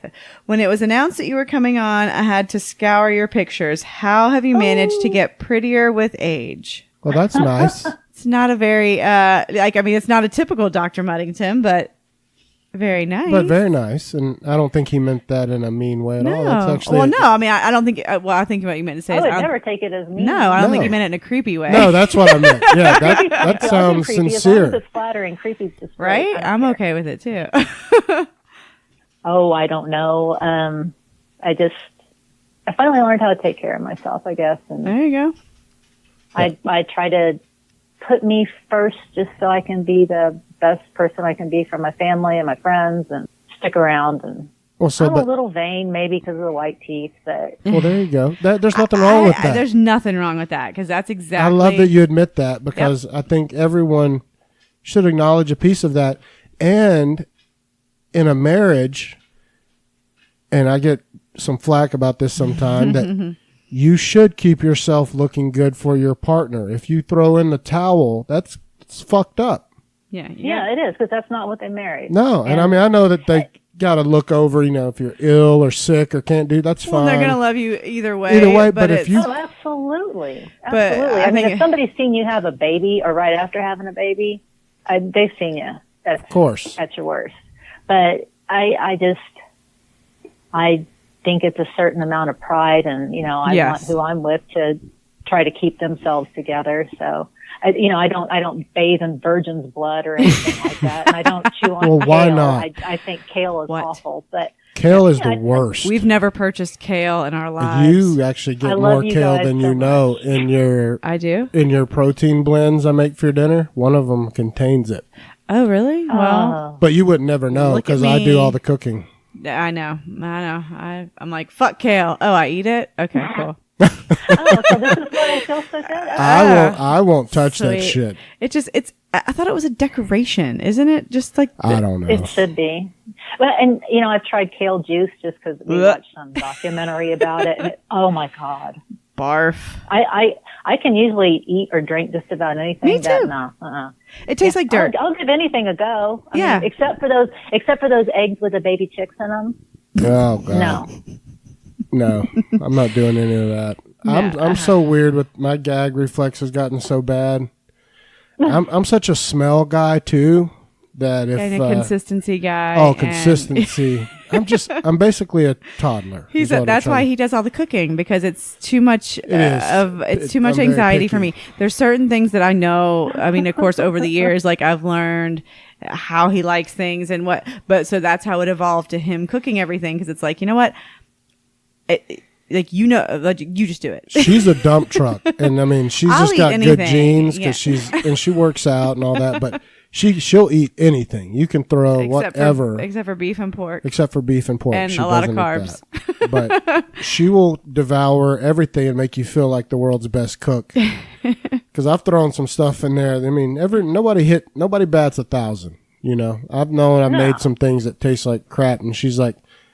I look over and her plate is clean. It's amazing because I couldn't.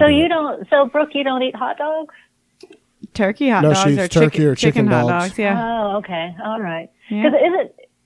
Randall? Doesn't he like to burn them? Oh, they're charcoal briquettes. Mine are blackened to the depths of hell.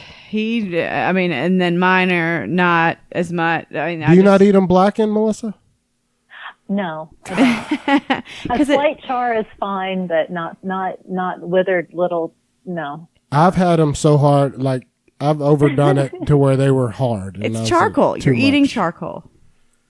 It's weird. As long as you like it. I don't deny that I've got plenty of picadillos. Yeah, you just obviously don't like the taste of hot dogs, so let's quit doing them. Why don't you just put some charcoal briquettes in a bun for me? Exactly. That's every time we do it. I'm like, why do we even eat hot dogs? You don't like them. If you cook them that much, where they're burnt to shit. And this is where the podcast goes south. Just take your damn hot dogs. You don't even like them. That's hilarious. Well, that's all of our. That's the last question. Where are we at on time, babe? Do you see? Shit, we went an hour and 43 minutes. Wow, I had no idea. Nope. That goes by fast when you're shooting the shit. Oh, well, thank you so much. Yeah, well, we absolutely love you. You know that. And I love you guys, too. I'm so glad we got to talk to you finally. Oh, me too. Me too. Thank you so much for asking me. This is the highlight of my month. Well, awesome. if you guys are ever in Atlanta, you guys are in Oklahoma, right? Yeah, we're in Oklahoma City. Yeah, if you guys are ever in Atlanta, look us up. We'll have some dinner and drinks. Well, yeah, and if you guys ever find yourself here, old Oklahoma. make sure you tell us. The closest I graduated high school in Dallas, so it was just down the road. No, it's Texas. Texas doesn't count. Oh, come on! It's like no, I've got relatives in Texas. That's the closest I've ever been to Oklahoma City. Well, if y'all ever do, the invitation stands for you guys too. Absolutely. Well, we'll do it. Well, thanks again so much, and we'll get this. This will be uploaded tonight, and we'll send you the link. Okay, great. Love you guys. Awesome. We love you. Talk to you later. Bye. Bye. Yeah, I had no idea it was getting to be an hour and 45 minutes. No, I had no clue. And my bladder was telling me, but and John is telling us. I've loved Melissa for a long time. I know. She's awesome. She's like a sister. You know, that's a good question. She's a very pretty lady. I'm going to be honest. I know she's very pretty. Mm-hmm. Not in a threatening way for her husband that's listening, because I'm happily married, but he should be proud. He's definitely. I'm sure he is very proud. Outkicked his coverage as did I. That's how you should be. Good save. Yes.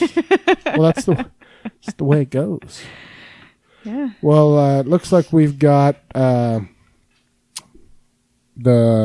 Priory Society. The naughty Priority Society coming back on this week. It'll either be Thursday or Friday. I thought you scheduled on Thursday. We did Thursday, but I'll talk to you more off okay. air. We may move it to Friday. Sweet. I would rather that, but depending, but that'll be what's next. So we need whatever questions you sexual deviants have. Yeah. Now that y'all have heard the first interview with that they're an open book. They'll be just fresh off coming back from a huge swinger event. Shut the fuck up. Yeah. Is that what they're at? Yeah. Yeah, they're getting their fuck on big time. Right now, as we speak. They gonna take it. They're getting freaky. Gonna take that dick. I'm fixins to fuck you. And you're not my wife. I'm gonna put my dick in. Oh my. That's an oldie but a goodie. That's Wanderlust, everybody. Yeah, if you don't know. Randal didn't just make that up. I'm fixins to fuck you. Fixins to fuck you. I'm gonna put my dick in. God, that shit's funny. I'm gonna put my dick in. How many times did we say that on the boat? How many times did I watch it? I know. John's in your lap, He's like begging. Hey, motherfucker. He's like, this is the longest shit. He's like, you're putting your dick in. Who? Don't put my dick in. Does that mean I'm getting a snack? Yeah. Like, I love that time. Let's go. Hurry up, do that. So He's programmed to know that after our naughty time, he gets a snack because I go and eat immediately. Oh, that's terrible. He's trained. You're so right. That when he heard that, he's like, "Are you serious? Great, I'm starving. This is awesome news. Let's go. You guys roll around on each other and then let's go get a burger. What do you say, big guy? Make weird noises. Yeah, y'all go wrestle and then me and you get burgers. Let's do it. Oh, shit. All right, baby. All right, well, let's get the fuck out of here. Yep. And so we hope you enjoyed Melissa Geiser. Follow her. We'll send out the links to all of her shit, her blog. Sure. If you do have a family member that is facing down dementia or Alzheimer's, I highly recommend her blog. Yep. That has now become a Facebook group that you can join. Yeah. And it is a wonderful community. And if your neck is dog shit like mine or hers, you're welcome to join our ACDF group that I don't know the name of. I don't know. Maybe I'll put the link of your YouTube video where you're a YouTube star in the show notes. Oh, yeah. I am. That thing is... it's got just shy of 20,000 views. That's nothing to scoff at. Not compared to what we expected. No. I thought 5 people would watch it. It's pretty crazy. But I get emails every day about it. But enough about my stardom. Let's get out of here. I'm starving. All right. Well, you dick suckers... make sure to fuck yourselves. Uh-huh. In the ass. Put your dick in.